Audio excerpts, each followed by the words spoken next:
Mirë se vini në Familja 7, ne sonte do të ndalemi në një temë shumë të rëndësishme për çdo prind dhe fëmijë. Zgjedhja e shkollës së dur dhe regjistrimet për vitin e ri akademik 2026-2027. Në studio kam kënaqësinë të kem të ftuar zonjën Alba Jani, drejtoreshe shkollës 9-vjeçare jo publike Iliria në Tiranë, dhe dua të kujtoj se tani në muajin prill nisin regjistrimet për vitin e ri akademik. Do të flasim për programin mësimor, qasje ndaj nxënësve dhe mundësitë që kjo shkollë ofron për një edukim cilësor. Mirë se erdhe sërish në studio, Alba. Mirë se erdhe, shumë kënaqësi. Për ata që po na ndjekin, cili është vizioni edhe misioni i kësaj shkolle?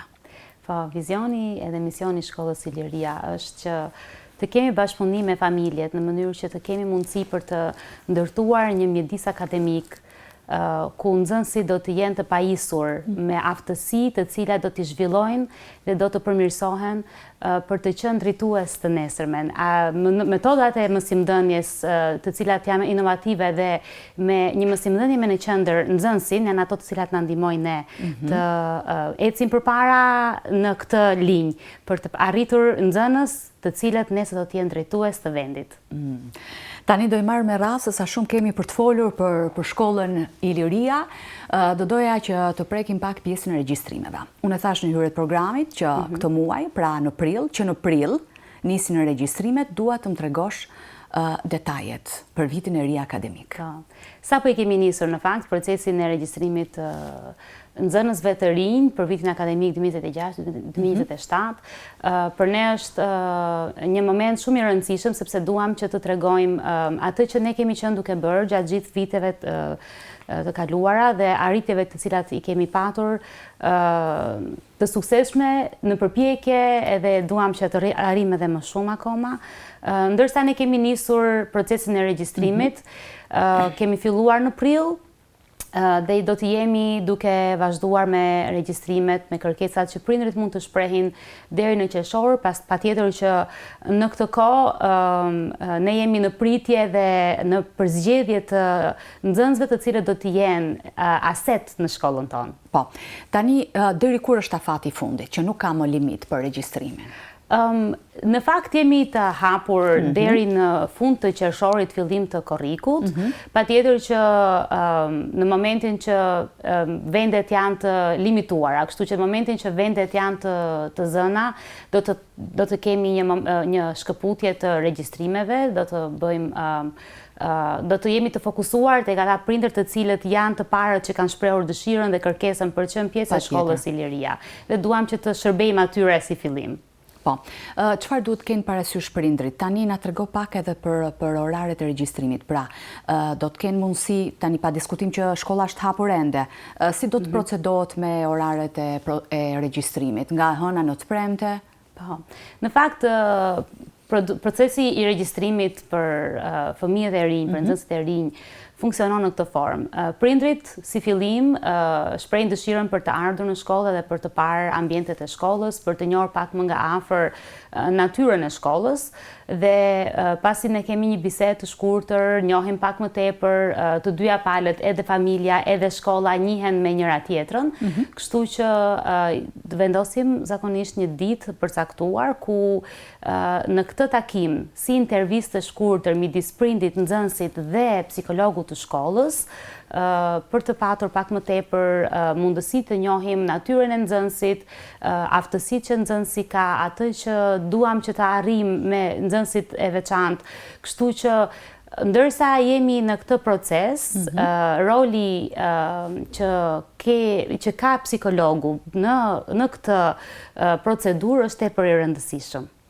Po, tani shkolla ndodhet në zonën e Don Boscos, në një zonë mjaft të aksesueshme nga njerëzit, nga familjarët, në një zonë shumë të mirë urbane, por prindrit që po na ndjekin duan të dinë çfarë ofron shkolla Iliria. Tani e kam fjalën që përveç mësimit, që kjo s'diskutohet, transporti, ushqimi, gjithçka që ju keni.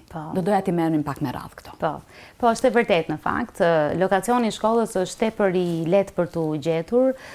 Ne ndodhemi në rrugën Do Mark Dushi, që ndryshe njihet si Don Bosco. Jemi shumë afër me televizionin Vision Plus.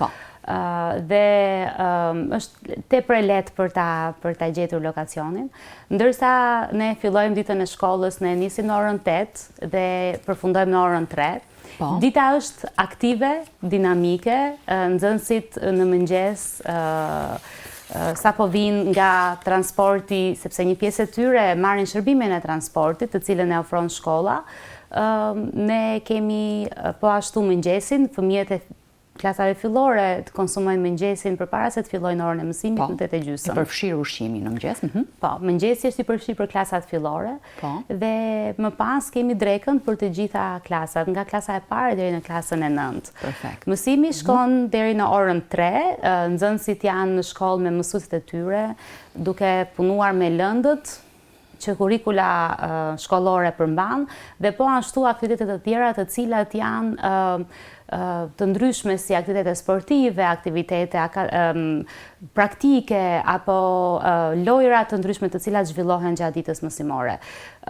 Është e rëndësishme për ne që të theksojmë që ndërsa ne jemi në një ditë të gjatë me aktivitete, nuk harrojmë pa përmendur dhe faktin që Shkolla e Liria ofron edhe studim, kështu që zakonisht në orën 2 deri në 3, për klasat 5 deri në 9, ne kemi kohën e studimit, ku nxënësit kanë mundësi që të konsultohen me mësuesit e lëndëve përkatëse për materiale të cilat ndonjëherë mund të jenë të paqartë apo ka nevojë për një konfirmim për detyrën apo projektin që janë duke punuar. Po, kjo është after school.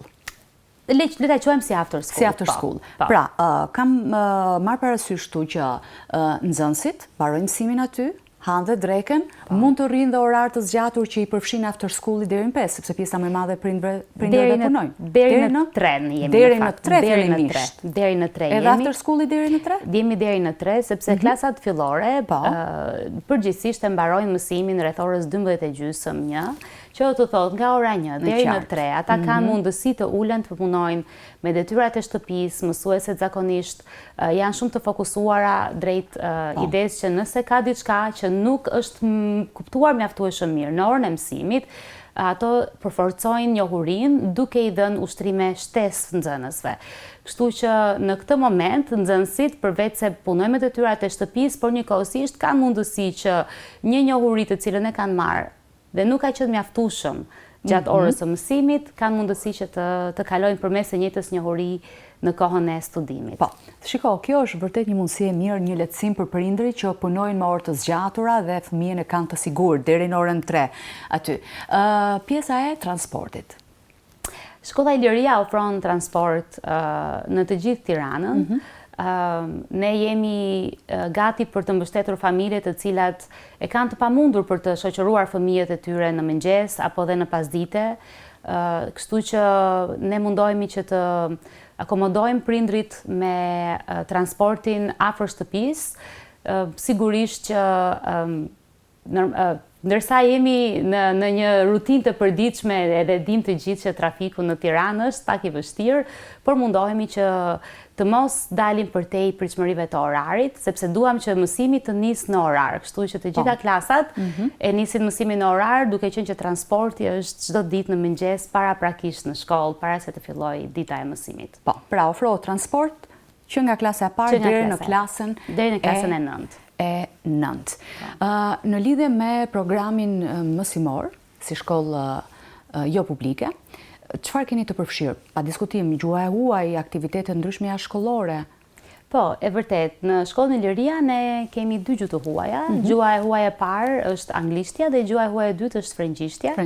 Ndërsa nxënësit kanë filluar që të perfeksionojnë anglishten duke qenë se është e lehtë për shkak të gjithë ekspozimit që ata kanë ndaj gjuhës, mund të them që dhe gjuha frënge është duke patur një sukses në shkollën tonë. Nxënësit e pëlqejnë shumë edhe ora e mësimit zhvillohet jo vetëm brenda në klasë, por edhe jashtë me aktivitete të cilat kanë lidhje me pjesën akademike. Në shkollën tonë po ashtu kemi edhe disa aktivitete të tjera të cilat ne i zhvillojmë. të cilat mund të jenë aktivitete akademike apo praktike, si për shembull takime me shkrimtar apo me njerëz të njohur të fushave të ndryshme. Dhe kjo i ndihmon nxënësit për të patur një qasje ndaj realitetit të jashtëm, jo vetëm brenda mureve të shkollës, por të njohin pak më tepër se çfarë ndodh në botën jashtë. Sa mirë, pra keni edhe këto aktivitetet jashtëshkollore. Në lidhje me zhvillimin emocional dhe social, si i mbështet shkolla fëmijët? Po, është një nga pikat shumë të rëndësishme që ne e çmojmë dhe e fokusohemi shumë, është pjesa emocionale, gjendja emocionale e nxënësve. Ajo që ne duam të arrijmë, patjetër përveç pjesës akademike, që është arsyeja kryesore përse shkolla një institucion arsimor ofron, ne duam shumë që mirëqenia e nxënësve të jetë në radhë të parë e vlerësuar. Në raste një nxënës i cili vjen në shkollë dhe nuk gjendet mirë apo nuk është i qetë, atëherë ora e mësimit nuk ka të njëjtën vlerë sikurse po të ishte një nxënës që është rehat me veten e tij. Ajo që ne mundohemi të bëjmë vazhdimisht është që ndihma e mësuesit të klasës, mësuesit kujdestar, po ashtu edhe psikologu të shkollës, është me të vërtet shumë e rëndësishme për ta theksuar, sepse në çdo rast, në çdo episod që mund të kemi patur situata ku ka patur nevojë për ndërhyrje të psikologut, ne shikojmë që me një ndërhyrje tepër të vogël, situata merr tjetër drejtime dhe nxënësit kanë mundësi të shprehen, kanë mundësi që të ndajnë ato sfidat të cilat ata mund t'i ndjejnë dhe po ashtu mund të marrin këshilla të mira se si mund të kalojnë këto sfida që janë duke i përballur vazhdimisht në një moment të caktuar të jetës së tyre. Po, dhe është normale të ndodhin. Më trego pak për stafin pedagogjik. Në fakt, në shkollën tonë ne kemi mësues të cilët janë me një eksperiencë të gjatë në mësimdhënie. Dhe kjo na ndihmon për të qenë më afër me nxënësin dhe dijen. Dija përcillet në formën më të mirë të mundshme, sepse mësuesit që ne kemi në shkollë kanë bagazh, kanë kapacitet, kanë aftësi të ndryshme për të ndarë këtë informacion që ato kanë, këtë dije që ato kanë.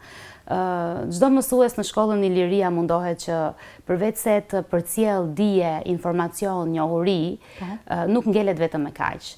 Ne duam që marrëdhënia midis mësuesit edhe nxënësit në klasë të jetë pak më e fortë se sa thjesht nga ana akademike. Në shumë raste ne shohim që mësuesit janë ata individ të cilët nëse një nxënës ka nevojë për ndihmë, shkon edhe kërkon ndihmë tek mësuesi i parë që ka përballë. Edhe patjetër është shumë e rëndësishme që për ne që nxënësit të kuptojnë që jemi aty jo vetëm për pjesën akademike, por jemi aty për të mbështetur nga ana emocionale, jemi aty për të mbështetur nga ana fizike, jemi aty për të mbështetur nga po ashtu nga ana shpirtërore, kështu që çfarë do lloj nevoje që nxënësit kanë në një ditë të caktuar, ata kanë mundësi të gjejnë dikën në shkollë për të folur. Po, dhe është i rëndësishëm ky ndërveprim, ndërkohë besoj që edhe pjesa e prindërve, komunikimi, ju mbani vazhdimisht kontakte me prindërit dhe referoni çdo rast për çdo gjë? Është e rëndësishme që komunikimi me prindrit të jetë shumë i fortë. Në rast se marrëdhënia prind-shkollë është e konsoliduar dhe e ndërtuar fort, kjo na ndihmon që puna që ne bëjmë në shkollë të ketë një ecuri akoma edhe më të mirë. Marrëdhënia me prindrit dhe bashkëpunimi që kemi me ta na ndihmon në shumë aspekte. Mund të them që nëse prindi është mjaftueshëm i angazhuar dhe bashkëpunues me shkollën, ne shohim që arritjet akademike janë tepër të larta. Ne shohim që ana emocionale e nxënësve është stabil. Ne shohim që pjesa shpirtërore e tyre është e qetë. Kështu që në çdo moment ne shohim rëndësinë e një ndërtimi të kësaj marrëdhënie për ta përforcuar dhe për të ndihmuar nxënësit që të kenë arritje në disa fusha, si akademike, personale dhe emocionale po ashtu. Po. Alba, çfarë mund të na thoni për të gjithë ata prindër që kanë fëmijë me aftësi ndryshe? Dhe duan që t'i sjellin fëmijët tek ju. Po, ne jemi një shkollë gjithë përfshirëse.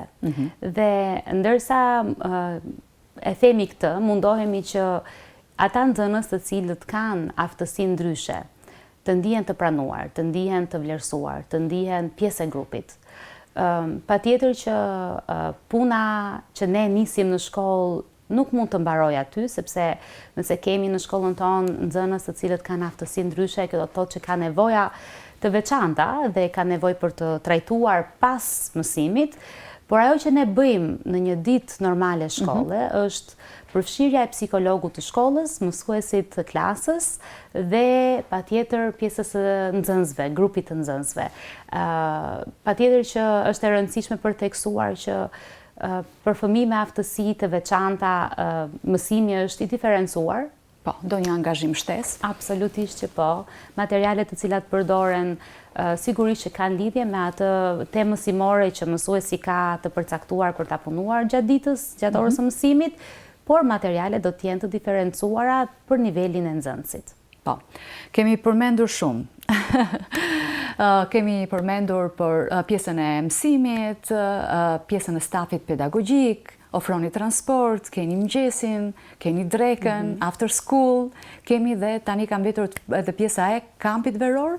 Po. Tregon pak më shumë për këtë pjesë. Në fakt, ndërsa ky është viti i tretë që do të jemi duke zhvilluar kampin veror, vjet kemi pasur një kamp i cili ishte me të vërtetë i suksesshëm, sepse fëmijët ditën e parë të kampit ishin shumë aktiv, shumë të kënaqur, gati për të qenë pjesë e çdo aktiviteti që do të zhvillohej.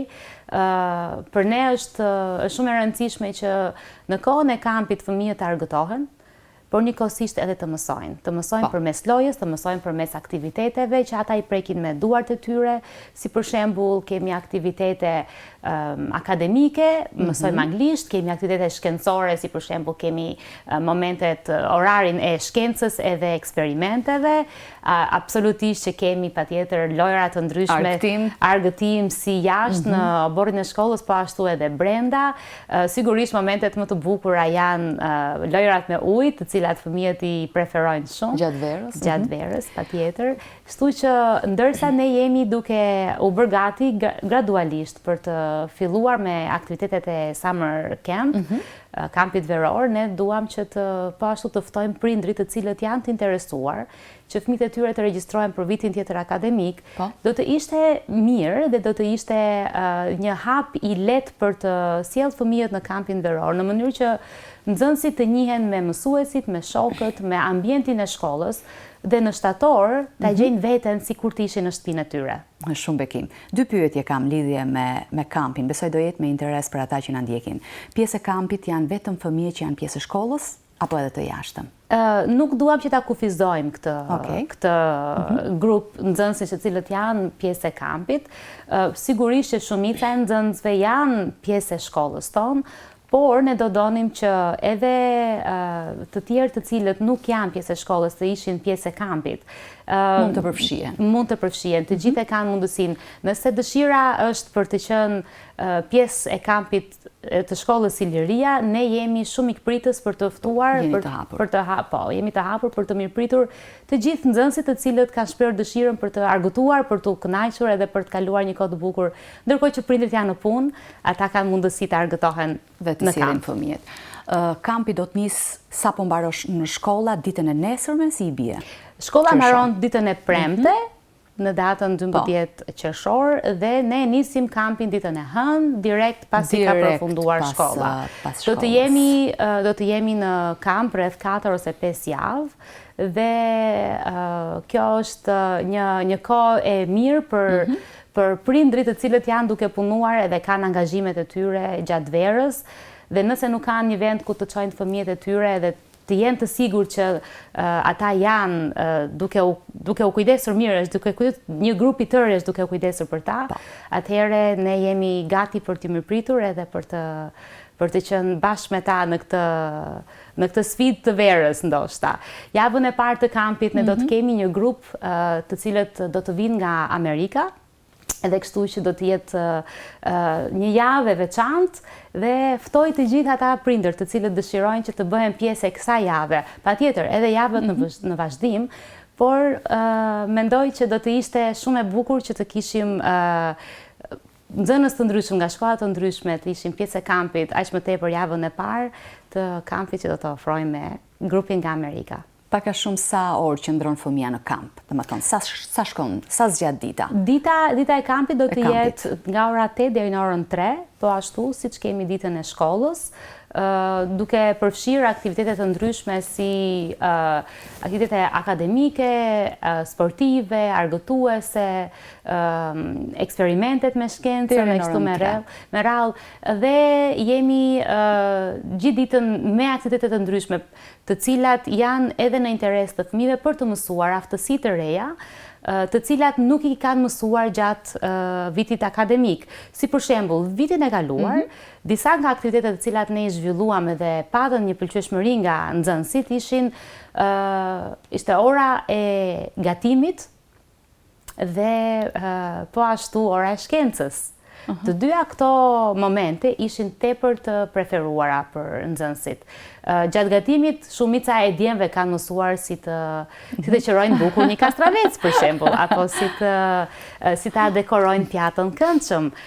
Kështu që janë disa aftësi të cilat nxënësit mund t'i mësojnë duke i prekur me duart e tyre.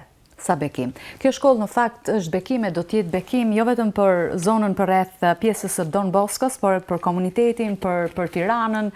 Kështu që besoj që ata prindër që na kanë ndjekur Alba e kanë marrë një informacion. Ne prekëm, nëse mund të them, strukturën ose kupolen e asaj çfarë ofron shkolla Iliria, dhe për ta përmbyllur një mesazh nga ti si drejtoreshe e kësaj shkolle për gjithë prindërit që po na dëgjojnë.